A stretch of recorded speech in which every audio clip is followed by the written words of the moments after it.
Hello friends and welcome to the Freedom Factory. We are up to episode 12 and doesn't time fly when you're having fun.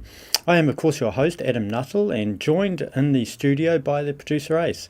So this show comes at the end of a week of changing mood in our nation in the wake of last week's farmers' uprising. There has been a kind of acknowledgement of the depth of opposition to the agenda in this country.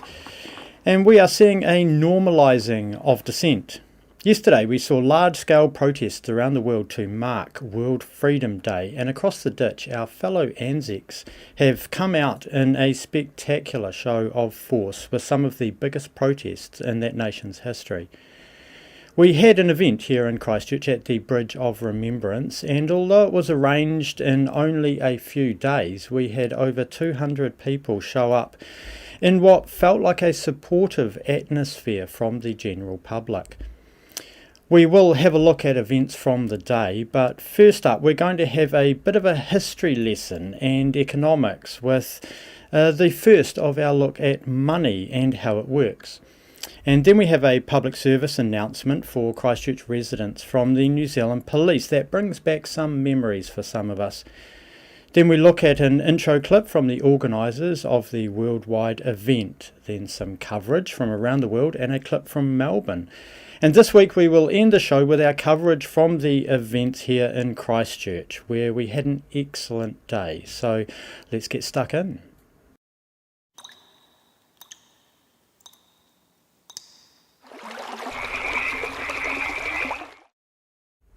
So now we're going to move on to a section that I'm going to call For the Love of Money. So in 1545, the Spanish discovered a mountain made of silver that they called Cerro Rico, or Rich Mountain. It is in Potosi, in modern-day Peru. Subsequently, between the 16th and 18th century, Spain mined 80% of the world's silver supply. This drastically increased the amount of silver in circulation. The silver was minted at two mints, one in Mexico City and the other in Lima, Peru. Each silver coin was worth 8 reals, which was a unit of measure in Spain, and so they were called pieces of 8. This is the origins of peso. It did seem to the Spanish that they now had a massive advantage, that they possessed more silver, more money, than anyone else. Surely they could just buy a massive naval force and assemble a great armada.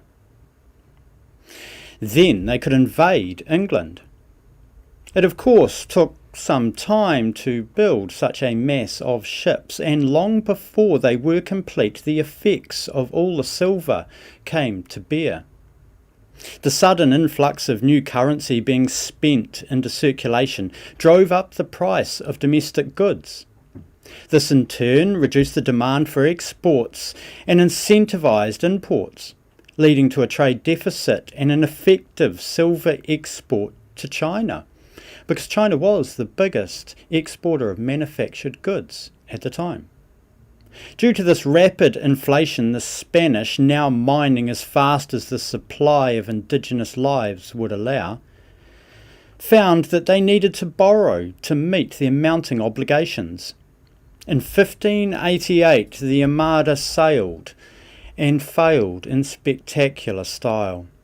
Even its success would have at best delayed the inevitable, and in the 17th century the Spanish defaulted on their debt several times.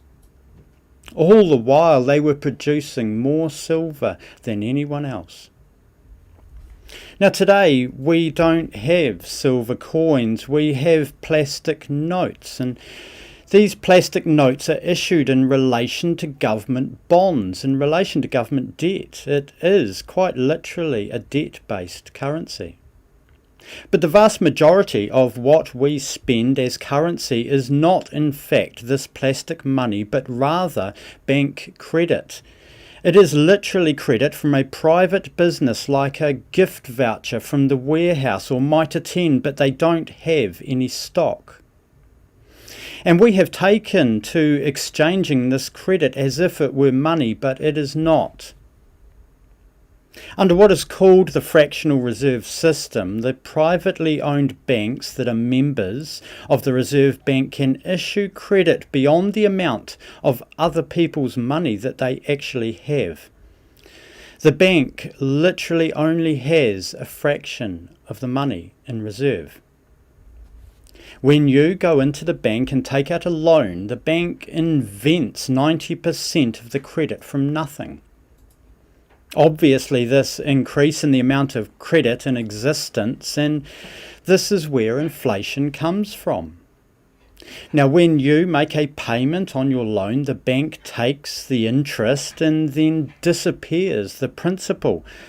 This is where deflation comes from. Now, you don't need to think about this for very long before you realise that the inevitable conclusion of creating money through bank credit is that the bank will end up with all of the credit. They simply don't issue extra credit to cover the interest. It is inherently unstable. And this really is our modern day silver, except that it is appearing as if by magic at the bank when they approve the loan, and it disappears at the bank after finding its way back there. Now, in the meantime, we use it to pay wages, to buy food, to get people to do things and make things, and then we pay off debt.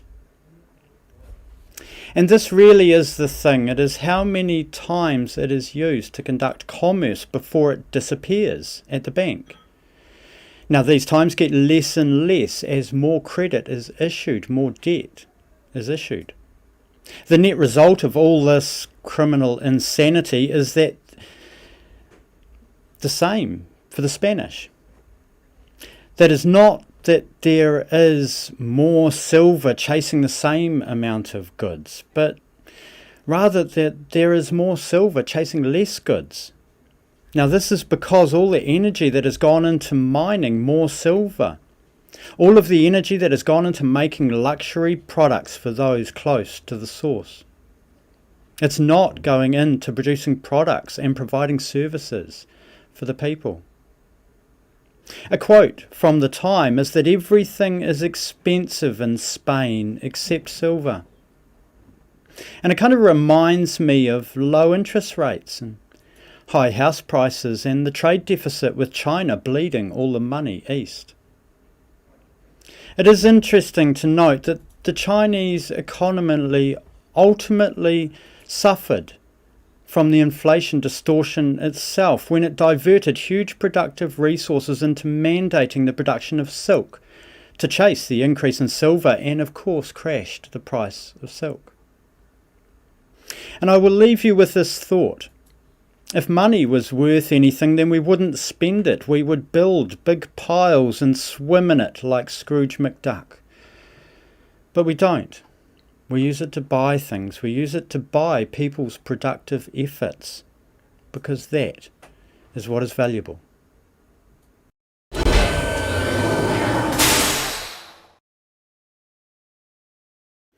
So now I just want to give you a bit of a heads up with an article that came out yesterday, and this article is titled Why You Might See Cops Running Around with Guns in Christchurch Next Week. This is from Landa and Delane from News Hub, the 24th of July. A public service announcement for Christchurch residents. It's possible armed police officers will be in your neighbourhood next week, and here's why. Specialist police teams will be undergoing training from July the 26th to July the 31st, New Zealand Police said in a statement on Friday, with the exercises taking place in the Christchurch suburbs of New Brighton, Shirley and Riccarton. Ashburton will also see police presence during this training. Our specialist teams undertake this type of tactical training regularly at various locations across New Zealand, a police spokesperson said. And for me, and I'm sure many of you, this would have brought back memories from a similar training exercise they undertook a couple of years ago. And here's an article from that time. This is titled Hell of a Coincidence. Officers who took down alleged Christchurch gunmen were at training exercise. This is by Mitch McCain from News Hub on the 18th of March 2019, just 3 days after the tragedy. And I find it very interesting that they call it a coincidence when really there is huge parallels for these sorts of training exercises around the world with such similar attacks. And I've always felt a bit uneasy about the police conducting these kinds of training exercises in public. And yeah, well, hopefully everything will be right on the day, won't it? So coming up next, we have a song performed yesterday by Zeb, and it kind of highlights how relevant some of the old protest songs are for today's struggle. So check it out. From the 60s, it's perhaps more relevant today. There's something happening here. What it is ain't exactly clear. There's a man with a gun over there telling me I got to beware. Think it's time we said stop. Children, what's that sound? Everybody look what's going down.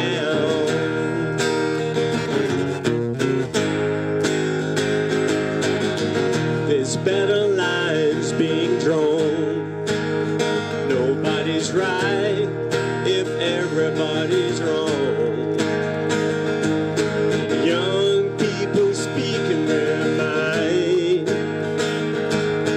getting so much resistance from behind. Think it's time we said stop. Children, well, what's that sound? Everybody look what's going down.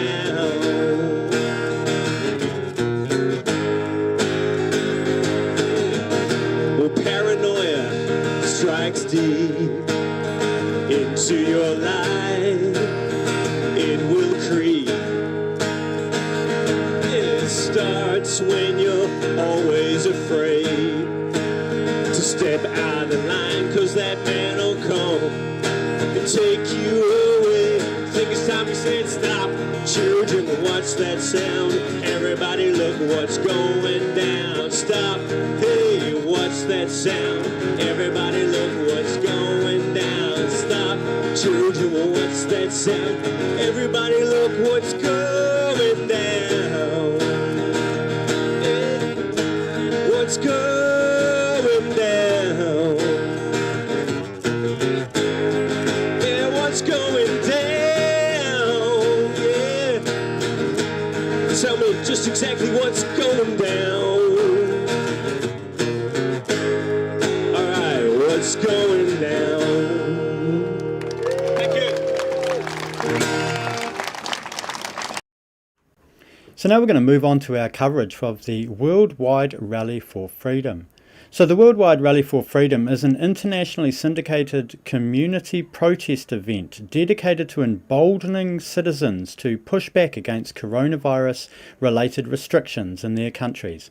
So here is a clip from their documentary to give you a feel.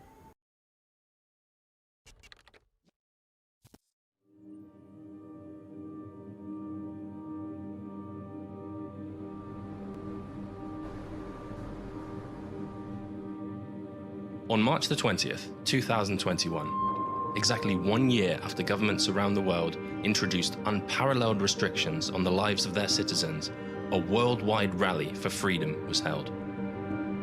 Demonstrators across the world took to the streets in an international effort to challenge coronavirus impositions. Spanning more than 100 cities in over 40 countries, this unique event was quite possibly the largest non-violent grassroots human rights demonstration in living memory. So why did the majority of the world's media choose to ignore it? Why did the relatively few outlets that did report on the day's events drastically understate and misrepresent the motives of the enormous numbers in attendance? Hundreds of anti-lockdown protesters. This is the story of what really happened on that day. What hundreds of thousands of demonstrators from all ages, religions, races, and backgrounds were standing up in opposition of, and why legacy media went to such lengths to keep you from hearing the truth.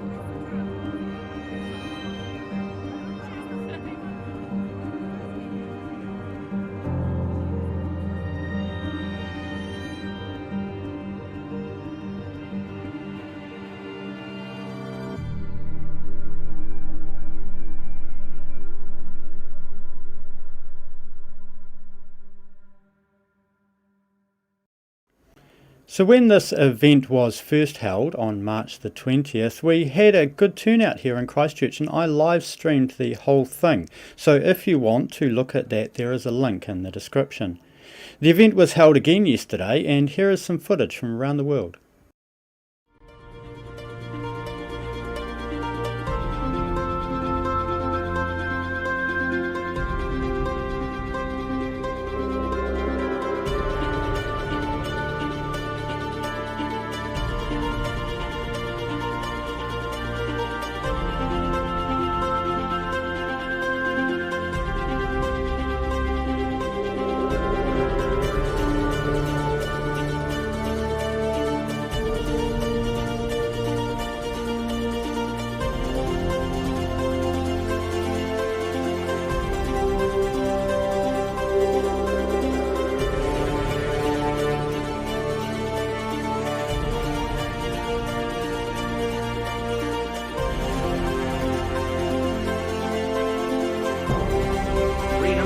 More than one generation away from extinction. We didn't pass it on to our children in the bloodstream.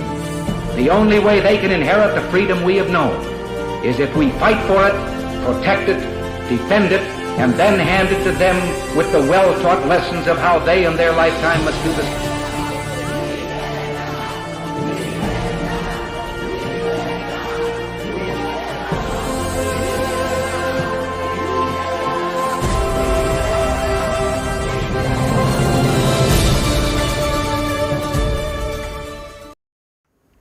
And we saw a strong turnout from Anzacs, especially in Australia's largest cities, with reports well over 10,000. Some of, if not the largest protests ever witnessed in Australia. And here is some great footage from Melbourne for you.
People are free.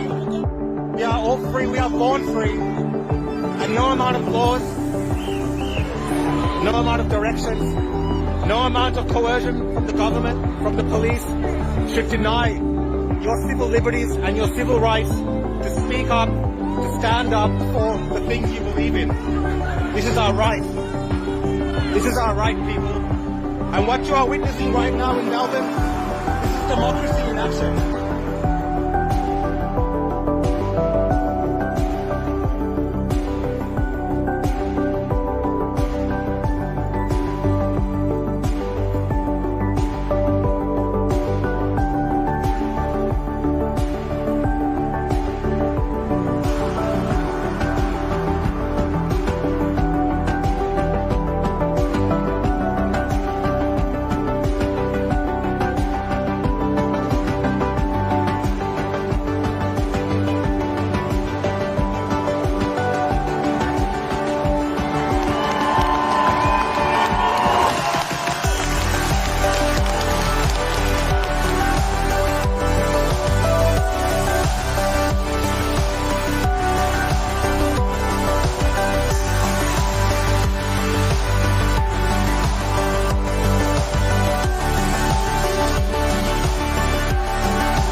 And so here in Christchurch, we also had a good turnout with freedom-loving New Zealanders feeling emboldened from last week's stand from the rural sector.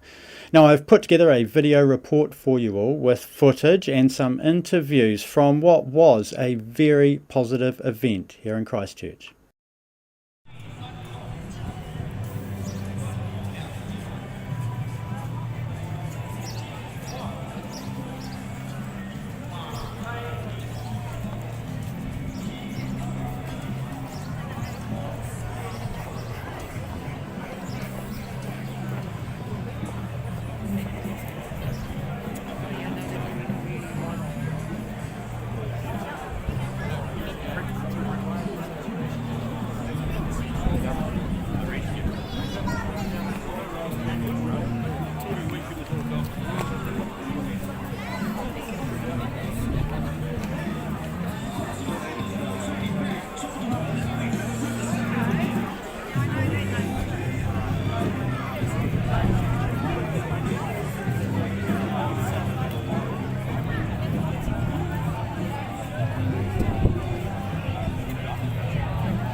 Hey your friends, so we are just here with Carl Bromley at the Bridge of Remembrance for the World Freedom Rally. Hey Carl.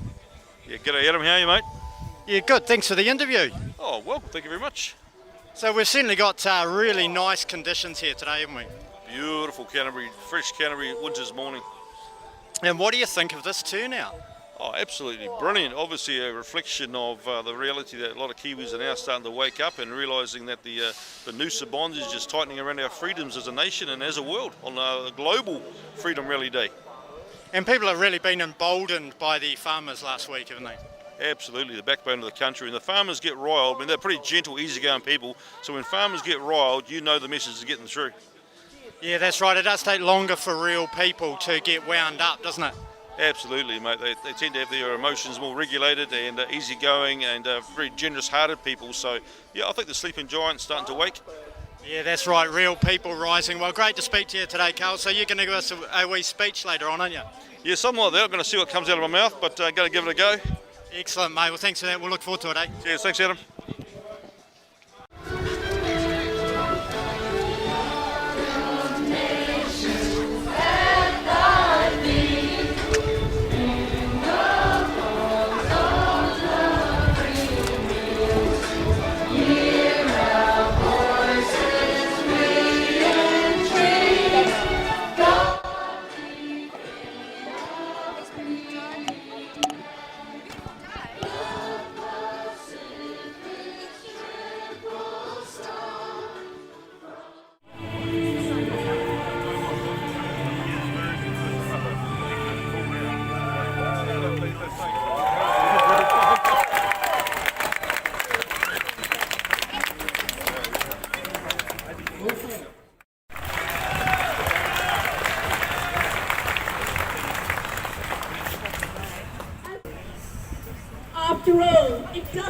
take much to see who has benefited most from this pandemic.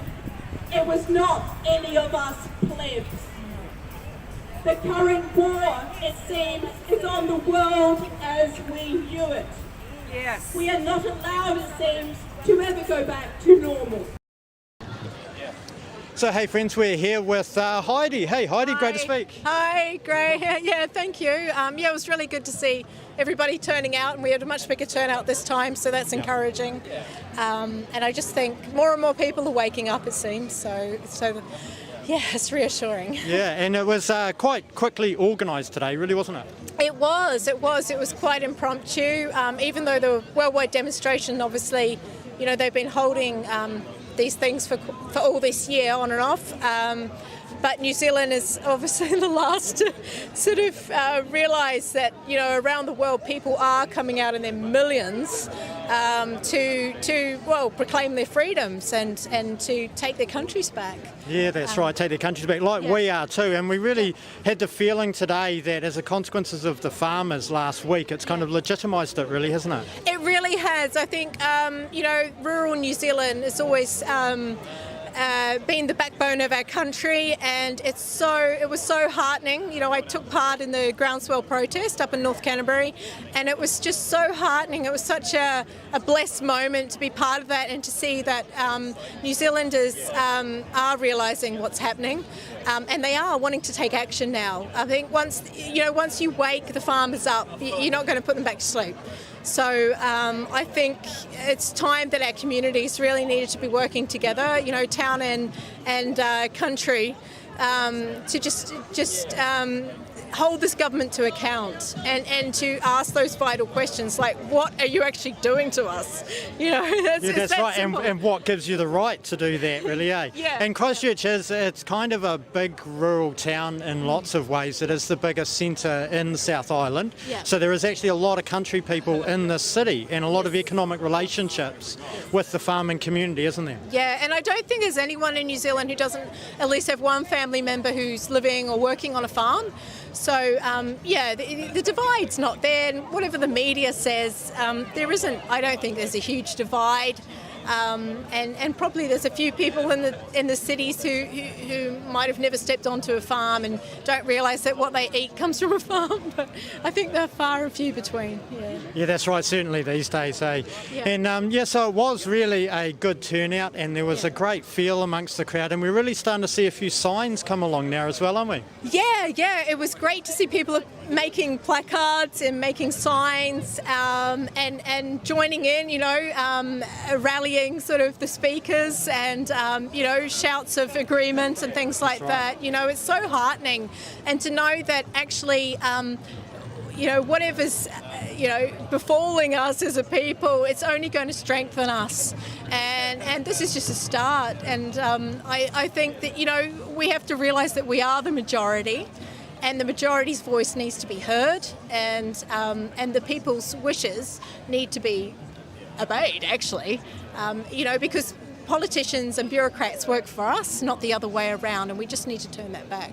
Yeah, that's right. And New Zealanders, we can be very reserved and sort of quite slow to rise to a fight, really, can't we? Because, you know, we're not sort of fighty people like the Spanish or the French or some cultures are, you know, they'll be here singing and dancing and ole, ole, and they'll be really into it, and we're a lot more reserved. But we are starting to see, you know, a bit of a willingness to go, hey, freedom, you know, we care about freedom, we believe in freedom, really, aren't we? Yeah, well, I had a lot to do with my grandparents growing up, and I would say, you know, the older generation of that sort of generation that went to war, they were a different people than now. They really were, and they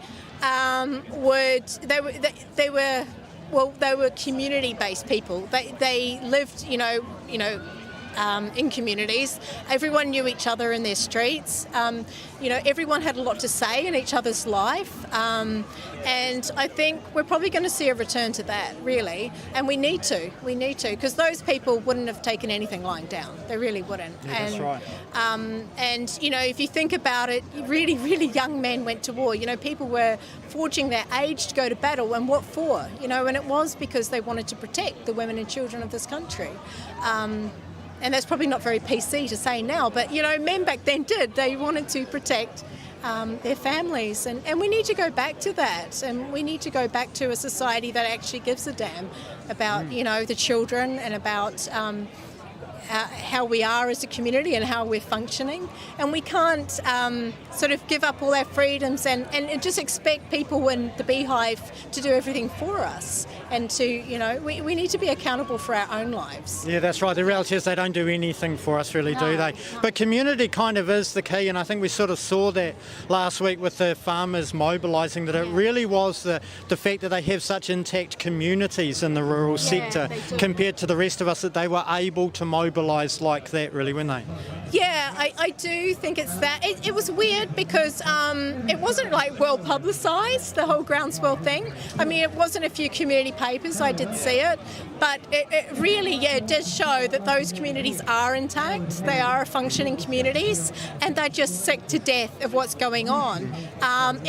When we were in a convoy and we saw placards, we saw people come out of their houses with placards in the rural communities waving, an encouragement of these farmers. We saw people standing with their children along the rural streets taking footage. It was just, I think it was just one of the biggest moments in recent times in New Zealand history. It was a momentous occasion. Yeah, and we really did see they mobilised basically by ringing each other up and having conversations in their communities, and hey, are you going to go down to the protest here? We're going to go down, we'll arrange. That's how it came about, really, wasn't it? Yeah, and I think we need to see that same spirit all over New Zealand at this point in time. So we're now instigating a counter to that. So if you're at home and you feel that you're being intimidated by any government employees coming to your house or ringing you or whatever, we're creating an advocate service to be able to come to your house and advocate for you about your rights.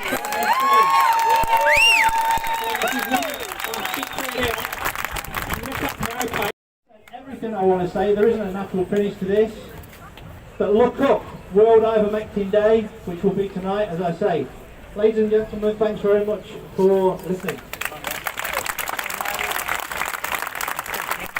For a little while, so it's awesome. And we've got. Yeah, so hey friends, we're here today with Ian at the World Freedom Rally at the Bridge of Remembrance. Hey Ian, how you doing? How you doing, Adam? Nice to speak to you. Yeah, good to see you again, mate. So Ian had a YouTube channel called 147, didn't you? Yeah, 174M. 174M, that's right, yeah. And that was, people might be familiar with what happened to Lee recently, and when the big purge was on, it seemed to be a big purge on with him, I just decided to hide my channel for obvious reasons. And when I opened the channel up again 24 hours later, all the subs had gone down to 0. Right, so I've taken all of your subs away? All the subs had been deleted down to 0. I emailed YouTube and asked them could they restore the subs, please, and got no response. So I guess the question is, why would you want to start up a channel and go through the effort of getting all the subs back up to maybe 1,000, 2,000 on a platform where that can happen? Yeah, that's right, and this is actually a bit of a subject at the moment, isn't it, for people starting out, and something that we have quite a lot of difficulty with. When the algorithm is against you, it's really difficult to get any traction, isn't it? Yeah, I mean, YouTube, I think people are starting to realise that, if you want to talk about ideas that some people think are controversial these days, don't do it on YouTube anymore. YouTube's okay for cat videos, sport, highlights of the PGA tournaments in the US, if you're into golf. But if you want to talk about issues that some people think are controversial, then maybe you've got to go to, these days, BitChute, Rumble, Odyssey, channels like that. Yeah, for sure. There's a lot of uncertainty in the market at the moment of platforms, eh? You did make some really good videos back in the day, so we're certainly hoping that you find another home for that endeavour, eh? Yeah, considering that, I think I've still got a couple of videos on BitChute, but whether or not I'll carry on doing that, I'm not sure. I'm not sure at the moment. But certainly wanted to come down here again to make a point about something that has got me feeling quite strongly. Yeah, that's right, mate. Still in the game, mate, whether you're making videos or not. So fantastic to talk to us today and great to see you again. All right, thanks. You want me to just say a few words about why I was here today? Yep. So I think today is being billed as World Freedom Day, but I think what many people don't know as well is that it's also World Ivermectin Day. And I wanted to speak about ivermectin today because it's a drug that's been around for many years. It's been proven to be very safe and good as a prophylaxis and also a treatment against COVID. So prophylaxis being a prevention, treatment being helping people when they're ill. And it's something that seems to be not very well publicised in the media. And I was wondering whether that's because it's very cheap and freely available, and whether Big Pharma can't make money out of it, whether that's one of the reasons. I really have no idea. And I think the other reason is the fact that it actually works, isn't it?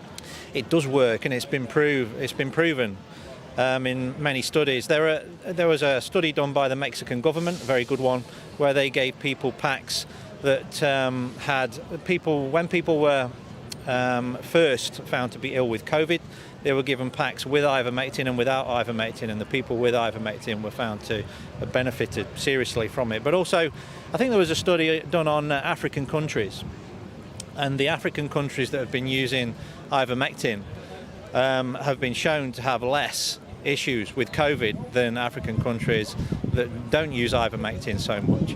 So just wanted to draw people's attention to that.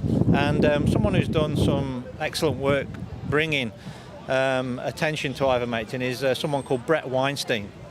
Now, Brett Weinstein is about as far left as you can get. So the people who call this a far-right white supremacist blah, blah, blah narrative to bring ivermectin to the attention of the world are just talking out their backsides, really. And he did a very good podcast recently with a doctor called Tess Lawrence. And he brought up some really good points about ivermectin, proving its effectiveness, and people should really look into it if they're not aware of it, and maybe even think about going to their chemist or asking their doctor for it, either if they're ill or if they want to take precautions against COVID-19 before they get it. Yeah, excellent thoughts there, eh? And there is lots of stuff we should be paying attention to, and it really is an information warfare. So, thanks very much for coming down here today and sharing your information with us. No worries, Adam. Thanks for the time. Yeah, great we interview, and good to see you. Cheers, mate. All right, cheers.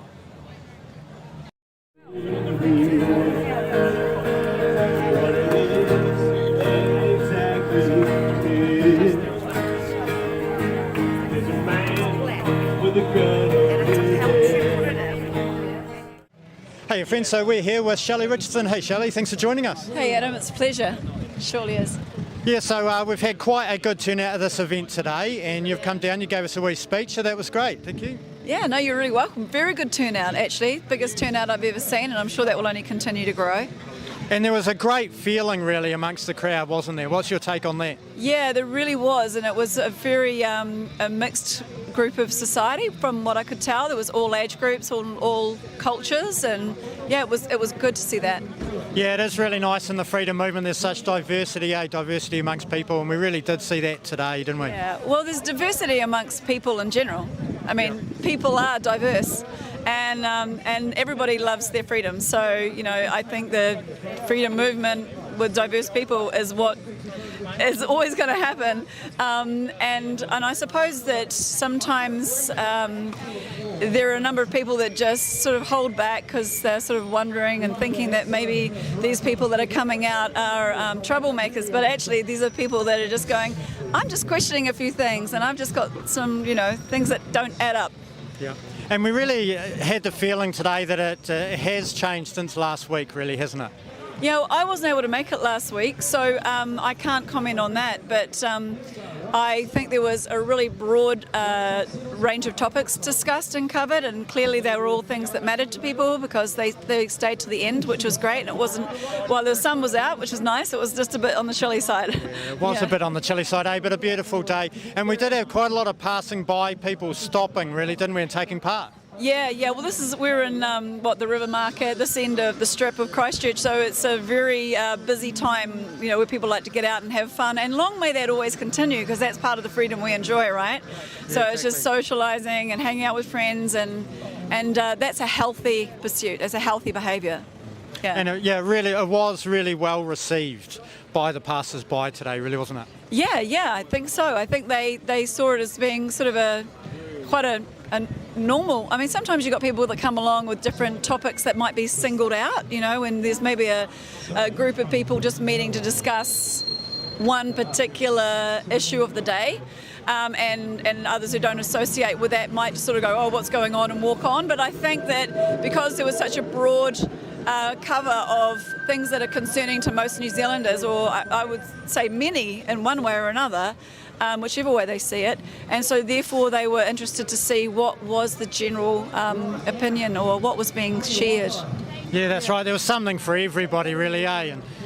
Yeah, there really was. And there was a great honour for our national anthem, you know, and the meanings of the words of our national anthem, which has always held a lot of meaning for me. In fact, I can shed a tear when I come to sing that. And really, that was only ever at the rugby, but may we do that more often. And it is surprising how appropriate many of the verses from the anthem actually are to today's struggle, really, eh? Well, actually, the anthem's a lot longer than people realise, and those verses are really pertinent to our time, even though they were written, you know, just a couple of hundred years ago, or almost. Yeah, that's right, and it really does remind you, for those of us who can remember, of the old New Zealand, which was very egalitarian and very equal. And there was sort of a hint of that egalitarianness here today, with everyone just hanging out pretty much and being free people, wasn't it? Yeah, I think people... they long for that freedom. I mean, I like the idea of people being able to stop at the dairy and leave their keys hanging in the car, and you know, and not have to lock the house when they go out, and just having some of those liberties that we've lost now. And I wonder if some of the fears that we fear today are even really founded. I mean, there's a lot of things that aren't right with society, and certainly we're bombarded through general media, the television, the tell lies vision, is how I prefer it. I haven't had my TV on for about 8 years. No, I'm not kidding. I haven't turned it on. If I ever see the news on telly, it's at someone else's house, or it's snuck into my internet feed somewhere. But I think people just love to have fun and just be the way things were, in a way.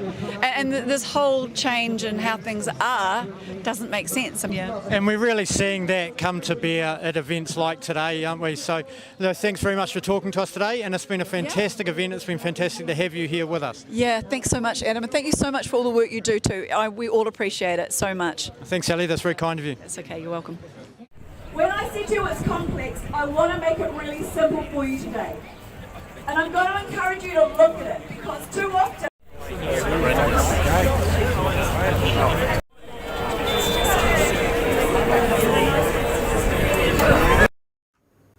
And so that was The Freedom Factory, episode 12. And this week feels like we're actually making some progress, with the mood of the country moving quickly to favour freedom and human rights. And this pro-freedom culture is in keeping with the philosophies that founded this country. This egalitarian New Zealand that we once had has gone, and a stark choice faces us as a nation. The conclusion from the last 10 days in New Zealand? There will be a resistance. Now, if you like the show, you can support us through links on our website. If you think it deserves a bigger audience, share it, tell your friends about it. It's the only way we can overcome the shadow ban. Above all else, take care. Look after the people around you as best you can, and believe in yourselves. We will restore our free land, and it will be glorious.